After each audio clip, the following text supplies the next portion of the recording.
Ayun mga kapatid, magandang umaga po sa inyong lahat at narito naman po ako at muling magbabalik upang may ibabahagi ng mga panibagong mensahe sa inyo. Yan, ang mga mensahe natin ito ay kung ano nga ba o sino nga ba ang tutulong sa inyo. Yan, maring kung kayo ba itutulungan ng mga kamag-anak mo, tutulungan kayo ng mga vlogger, ng mga nag-content na yan, kung sino ba yung mga taong makakatulong o makakaahon sa inyong kahirapan o ma-resolve ang inyong mga problema na dinadalang iyan. Tignan natin mga kapatid. Yan, tayo. Kuha lang tayo ng 7 baraha. 1, 2, 3, 4, 5, 6, 7. Ito yung bago kong baraha na i-donate sa akin dati. Sino nga ba ang taong tutulong sa inyo? Itong the world. Itong mga taong tutulong sa inyo, yan, ay mga kapatid, wag po kayong basta-basta ngayon. Kung sino man yung taong tutulong sa inyo, kung hirap man ang inyong buhay ngayon, yan ay kilatisin ninyo mga kapatid, dahil yan po ay pag marami nang naitulong yung mga tao na yan sa iyo, ay meron pong kapalit niyan. Meron pong kapalit sa huli yung pagtulong ng taong ito. Talagang isusumbat niya sa iyo. Mga kapatid, dahil nakikita na nababibes ko dito yung yung mensahe sa barahang ito, yung ahas kasi na ito mga kapatid. Yan, ito yung bilog na ito ay nagsisilbing kunyari ito yung itutulong niya sa iyo. Itong bilog na ito, ibibigay niya ito, sige siya nang bigay sa iyo, pero pagdating ng araw, meron itong kapalit. Yan. Yan ang maano ko lang sa inyo. Ingat po kayo sa mga taong tumutulong sa inyo. Hindi naman po talaga masamang tumanggap ng mga tulong na iyan, pero bandang huli mga kapatid, meron pong kapalit yan. Yung mga ibinigay sa inyong tulong. Kaya dapat po wag basta-basta. Kilatisin niyo muna yung taong iyan na nagbibigay ng tulong sa inyo, kung yan ba ay mapagkakatiwalaan o hindi. Dahil kalimitan ngayon ang mga taong tumutulong sa inyo ay sa huli ay isusumbat nila yung mga tulong na ibinigay nila sa inyo. Kaya dapat rin tayo, maging mapagmatsyag din tayo. Yan, ako mga kapatid, kinikilatis ko muna yung mga ganyang tao. Yan, kasi ayaw ko kasi na susumbatan ako, gagawan ako ng mga kung ano-anong tumulong siya ng ganito ganyan, tapos isusumbat niya sa mga tao, sa ikikwento niya sa ibang tao, iba naman yung kinikwento niya. Pangit yun. Pangit yun. Pag tumulong kayo sa inyong kapwa, wag na ninyong isumbat.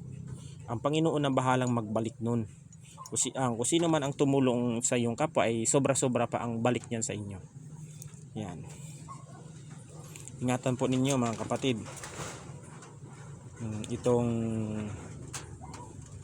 judgment.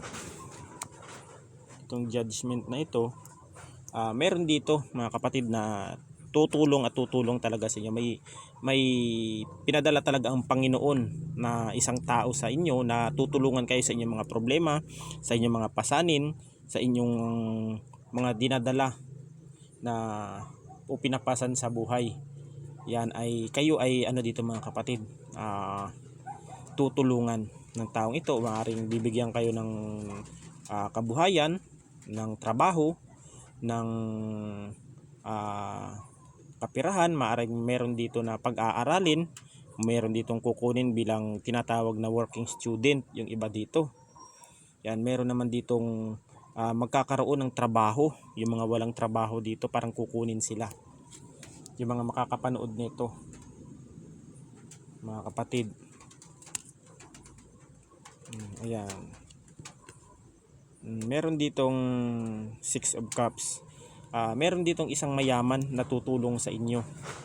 Yan, o may tumutulong na sa inyong isang mayamang tao. Maring amo mo ito. Maaring mga kapatid, maaring mga pamilya mo itong malapit sa iyo na todo suporta sa iyo,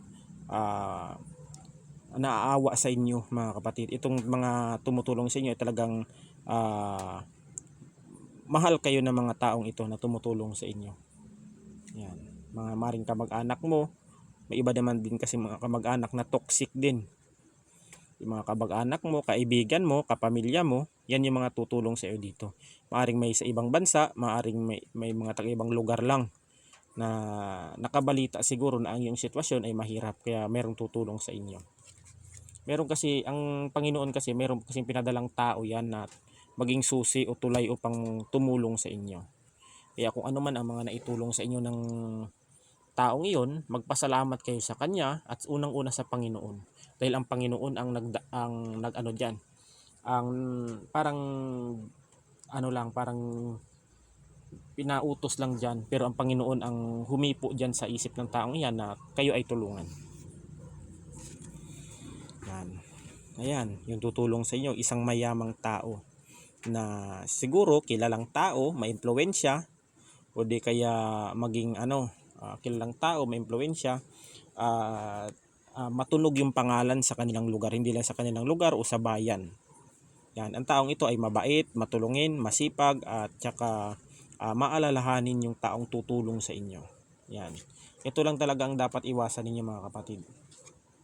Itong snake na ito, kilatisin ninyo mga kapatid. Namatay yung gagambaw. Yan, kilatisin ninyo dapat. Yan. Meron ditong grabe hindi makawala sa sitwasyon nila. Grabe ang problema. Hindi niya ma-resolve ang mga problema na kanyang dinadala ngayon o hinakaharap.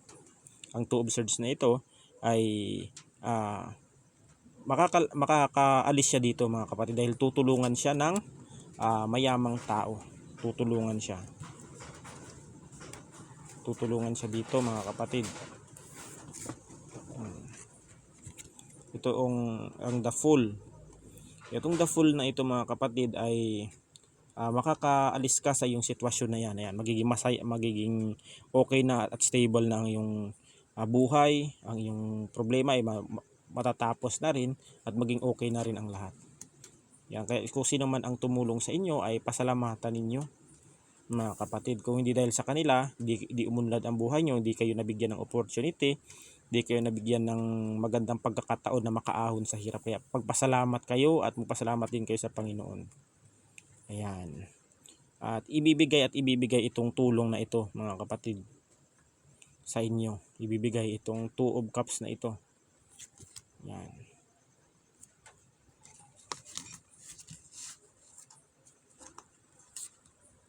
Ayan o. Ayan. Ibibigay maaring pera o kabuhayan o maaring basta may mga tulong na ibibigay sa inyo. I-claim nyo na lang to mga kapatid, yung tulong na ibibigay sa inyo. Basta ito, pera talaga ito. Yan.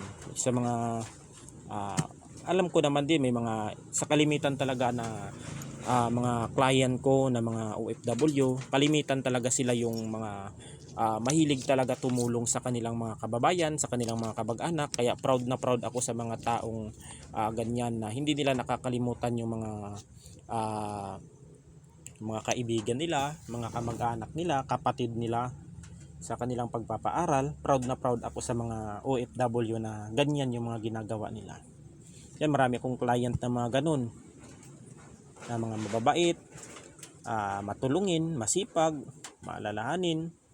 Marami talagang sa totoo lang mga kapatid, may mga client talaga ako na hindi talaga simula nung naging tarot trader ako, naging isang manggagamot ako, ni kahit isa wala talaga akong client na napunta sa akin na mga masungit, pangit ang ugali, masama ang ugali. Talagang pinagkaloob talaga na ang mga ibinigay na client sa akin na ng Panginoon ay talagang sobrang bait.